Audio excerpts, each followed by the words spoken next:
What's up, y'all? Welcome. Slater in the building. We got Adam Michelangelo Novelli here with us, Mr. Novelli as well. Happy Friday/Monday. You're going to be watching this.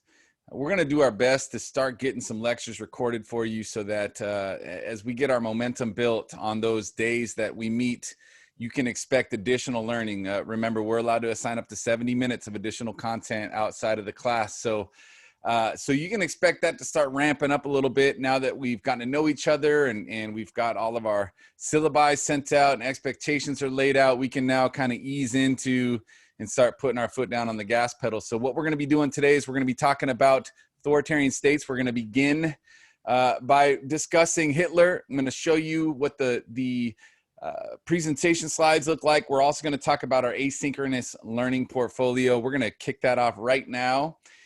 So I'm going to show you, click the share screen here, boom, and share. All right, so here's your asynchronous learning portfolio. You'll see on the screen the table of contents up here at the top. Remember, anytime that you go to our master teacher version of the ALP, when we ask you to move items over, it's really, really important that after you've moved, you've copied from the teacher version, pasted into the student version. It's really important that you press this update table of contents button up here. When you press that button, it will update the table of contents, and you will see here the most recent activity that we rolled out today, the application of ideology activity. That takes you right down here to the application of ideology activity link there. That's the one we assigned today in class. To go back up to the table of contents, just scroll all the way up. And this is where we're going to be living with our asynchronous learning portfolio. Today, we're going to be doing a small lecture. When you take your lecture notes, we ask that you do so in the asynchronous learning portfolio. Now, you get your choice on where you want these notes to live. If I were you, I would keep those notes probably toward the top of the document. So I would create a new page by pressing Control-Enter, or in my own ALP, again, this is the teacher version, so this won't be editing yours. You get to do that.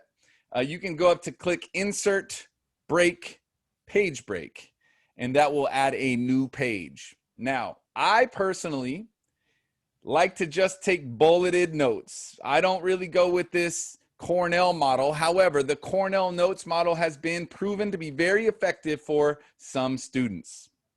What's really important, if you copy and paste this template here, it's really important that we label this template. Now, when we're working in our asynchronous learning portfolio, when we label this, I want you to go up to where it says normal text up here, and you're going to go down to heading 2. And then we're going to call this lecture notes, Hitler, a primer. Or whatever. You can even just put the dates if you want to. You can put the date here if you'd like to. 9/25/2020. Now, when I come back up here to the table of contents and I press update, you will now see lecture notes 9/25/2020 are now up there. Okay, so long as we are using, when we add elements to our INB, our ALP, as long as we are using the heading 2 format, it will update our table of contents. Okay? So there you go. There's a brief background on the ALP. We ask that you take your notes in your asynchronous learning portfolio for today's lecture. Novelli, you got any questions that maybe I wasn't clear on, or you think the kids might not be clear on before we move forward?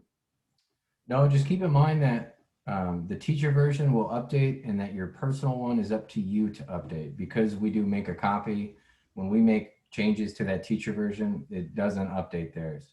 And so that can be a bit goofy, but the page break and then the heading 2 are really the most important things. And then, like you said, hitting that refresh and it'll pop back in there. It might be a bit odd. You might have to rewind this video to kind of remember how to do it. But once you get in the habit of it, it should be pretty easy. There you go. All right. Again, I told you in class today, we are going to try to keep these videos down to 20 minutes, 20 to 30 minutes, somewhere in that window. So let's begin. Welcome to IB History. We are hitting the content. We've talked ideology. And as I mentioned today in class, Ideology is directly related to the context in which you live. Your ideology is your opinion on the best way to fix the ills of society or to maintain the successes in society. That is what it is. It is that simple. And you will fall somewhere in between, if not on the edges of the liberal and conservative political spectrum.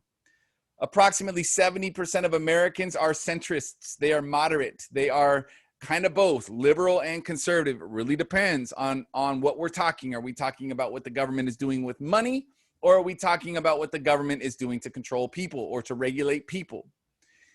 Depending on your opinions and your experiences with the world, you will fall somewhere on what we call our ideological spectrum. Now, as we get into authoritarian states, we are going to be looking at two different ideologies. In particular, we're going to be looking at an ideology called Nazism, which is fascism plus Germany. Adolf Hitler stole the concepts of fascism from Benito Mussolini, who developed his fascist society in the early 1920s in Italy. And then on the other end of the spectrum, on the hyper-liberal end of the spectrum, we are going to look at Fidel Castro. Both of these individuals, regardless of their ideologies, are what we would call authoritarians. Novelli, what is your understanding of authoritarians? What makes someone an authoritarian? So an authoritarian is typically a single party ruler within a society. And it really has to do with the two factors that we're going to explore in this class. The methods that they use to gain power and the methods that they use to maintain that power. And typically there's an element of force, okay? Because we see the root of that word authority. And so the way that they maintain that authority is often through force, and you must comply. And so if you don't comply, it usually results in a loss of freedom, and most typically a loss of life. Correct. So authoritarians, the question is, where is that power concentrated? Traditionally, when we're talking about fascist authoritarians, or in the case of Hitler, Nazi authoritarians, the power resides in the singular leader.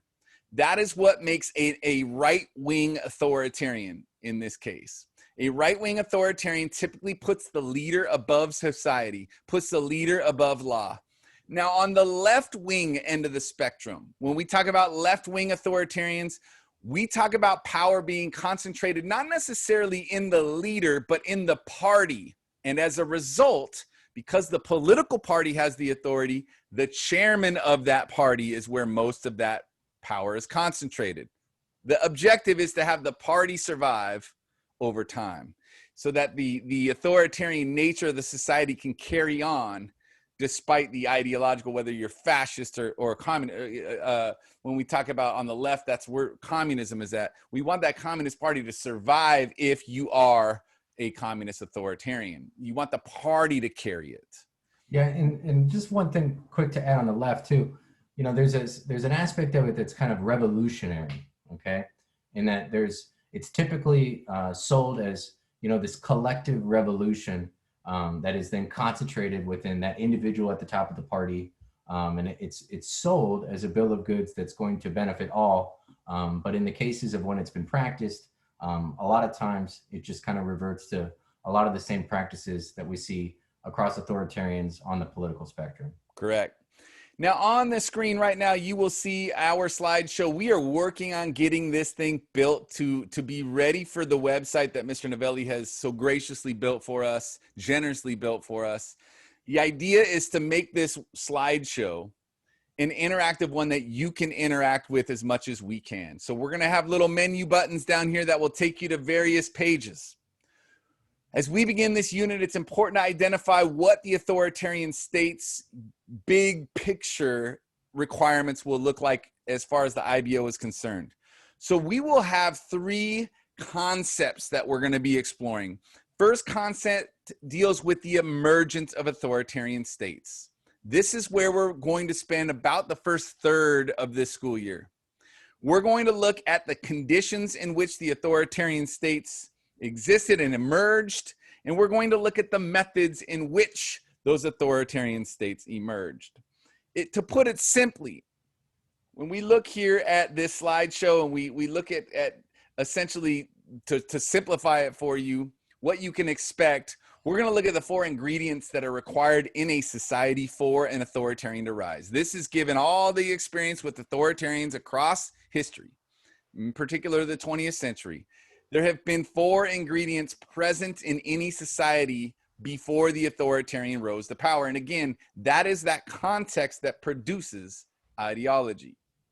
And then when we are done with that unit, really looking at the impact of war, how does winning wars and losing wars create a society that wants an authoritarian? And I'm going to tell you, it's not the winning of the wars that creates, it's the losing of wars that really creates a society that's bitter and wants change. We're going to look at the role economic factors plays in bringing about a society that is ready and ripe for an authoritarian. We're going to look at the role that dividing people against each other plays. We call that social division, in weakening a society to make it ripe for an authoritarian. And then last, we're going to look at the weaknesses of actual political systems. How is it that political systems can be or are weakened given the nature of the structure of those systems? Now, when we are done with that, we're going to move into the 5 tools that authoritarians must employ to essentially take power for themselves. Okay, this is all about the emergence of authoritarian societies. Not once they've risen, how they maintain. That's later. That's the second third of the class. We're just getting to the actual installment of authoritarian leaders at this point. So we're going to look at persuasion and coercion. We're going to look at the role of the leader and how that, and the role that influence plays, the role of the sort of the monolithic leader. We're going to look at ideology. We're going to look at use of force, and finally propaganda. So that's a breakdown. This is just a simple breakdown of what you can expect. We're going to take the ingredients, the conditions necessary. We're going to have an assessment there. And we're going to have an assessment on the 5 tools an authoritarian must be skilled with before we move into their consolidation of authority. So here we go. Welcome to class. We're going to get started now. And this right here is our central question when it applies to Adolf Hitler. This is a question written straight by Ian Kershaw. This name, Ian Kershaw, is one I want you to underline, circle, star, highlight in your notes. Ian Kershaw is the eminent historian on Adolf Hitler. He has written 2 very comprehensive works on Adolf Hitler, the biographies on Hitler. The condensed version, the condensed biography, is about 1,200 pages long. Okay, so he is as comprehensive a historian on Hitler as you're ever going to find, and we're going to use as much of his language as possible. So let's start. How do we explain how someone with so few intellectual gifts, so few social attributes, someone no more than an empty vessel outside his political life, unapproachable, impenetrable, even for those in his close company, incapable, it seems, of genuine friendship, without the background that bred high office, without even any experience of government before becoming Reich Chancellor, how could that someone nevertheless have such an immense historical impact, could make the entire world hold its breath? This is as succinct, it's succinct, right? It's like the world's longest run-on. But this right here captures the baffling nature of Adolf Hitler. Everything Ian Kershaw says here, we have to take with his authority. That Adolf Hitler had few intellectual gifts, few social attributes. He was someone no more than an empty vessel outside of political life. He was unapproachable. Even those in his immediate circle were not comfortable approaching him, and he would not open himself up, be vulnerable to allow others to know him. He did not have, nor did it appear he was capable of, actual genuine friendship. He didn't have any background in politics, any experience in government, and yet not only did he exist, he is arguably the most prominent authoritarian that the 20th century saw. So the question is how? How does this happen? And as we explore it, we're going to be looking at the conditions that were present. We're going to be looking at the methods that he used. Okay? Well, and I feel like, this quote is so good in a number of ways, but even just reading it, if you're just reading it for the first time, I would think that you would have to reach the conclusion that the conditions would have to matter. Because even if you want to take something singular about Hitler, which a lot of people already know, which is that he was very charismatic, at least in his public addresses. You know, I think a lot of times when people think of Hitler, they think of those black and white videos of him screaming at crowds in Germany and people going nuts. But it wasn't, you know, you have to realize that that wouldn't be enough. There would have to be a lot more going on in that society for them to be receptive to a message from an individual that reflects the attributes contained in this quote. And I'm telling you right now, we worked last year, even in this model with coronavirus, it is mind-blowing how this worked. It is unbelievable. If y'all are about to you're going to bear witness to one of the most incredible dramas that the world has ever seen. It is unbelievable. The little tiny things that happened, that had to happen for Adolf Hitler to achieve his position as leader in Germany in the 20th century. It's unbelievable. Y'all are in for a treat. It is awesome. So, hey, we're going to go ahead and shut this down here. It's been about 20 minutes. Novelli, we will get into the primer next week as we record that video. But want to tell y'all to have a great week. Got anything left to say, Novelli? No, I'm really looking forward to talking about this awesome story, and that is the rise of Hitler, and talking about the conditions, and hopefully it's an engaging class, and I'm excited to get into it. And then we get into Castro. And so we're going to look at Cuba as well. And you guys are going to compare and contrast. Look at the similarities and differences between how Hitler did it and how Castro did it. So it truly is just a riveting unit. You guys are in for a treat, I promise. And we're going to do our best just to get these videos, 2 or 3 out a week for you to watch and not overwhelm you. But right now, this question right here, I want you to take it. I want you to move it into your notes, and I want you to think about it. Okay, just be chewing on this question. We're going to be going into it. The answer to this question is what we're going to spend the next several weeks on. So, okay, y'all, have a great day, and we'll talk to you later. Bye-bye. Have a good one.